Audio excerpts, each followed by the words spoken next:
ঈদে মিলাদুন নবী সবচেয়ে বড় ঈদ, ঈদে মিলাদুন নবী।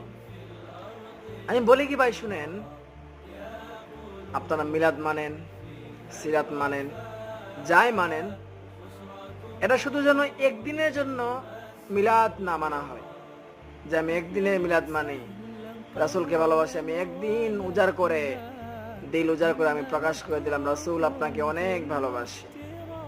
কিন্তু একদিনে মিলাদ পালন করে সারা বছর সিরাতের কোনো খবর নাই, তাইলে কেমন হবে ভাই বলেন?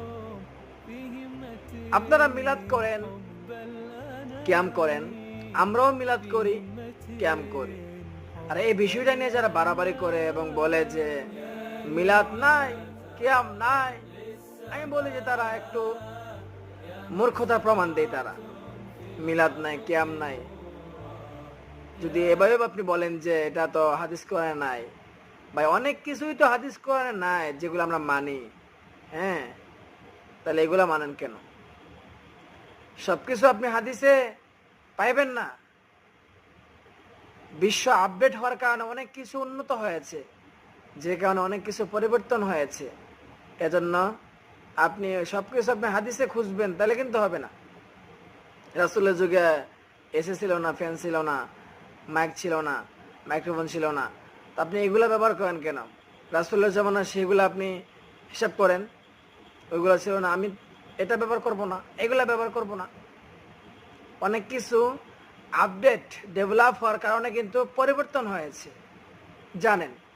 সব কিছু যদি মনে করেন যে হাদিসে রাসূল বলে নাই, হাদিসে নাই, হাদিসে কোথায় আছে মিলাদ কিয়াম, কিয়াম করতেই হবে, দাঁড়িয়ে করতে হবে, বসেই করতে হবে। আবার কেউ যদি বাড়াবাড়ি করে, আছে কেউ বাড়াবাড়ি করে, আবার কেউ আছে সারা সারে নাসুর বান্দা বাড়াবাড়ি করে। বাইরে ভাই, এই বিষয়গুলা নিয়ে আপনারা যে কাদা ছোড়াছুড়ি করেন, মানুষগুলা এগুলা কিন্তু আলেম সমাজদেরকে ভালো চোখে দেখে না। আপনি একটা বিষয় নিয়ে কথা বলবেন, আপনার কথাটা মানুষ যেন গুরুত্ব সহকারে শুনে। আপনি এরকম কথা বলবেন না যাতে করে মানুষগুলো আপনার কথা দ্বারা মানুষ দিন থেকে ভেঙে যায়। আল্লাহ পাক যেন আমাদের সবাইকে সহি সমাজ দান করুক এবং সবাইকে যেন দিনের পথে আল্লাহ তাআলা যেন কবুল করেন। আল্লাহুম্মা আমিন।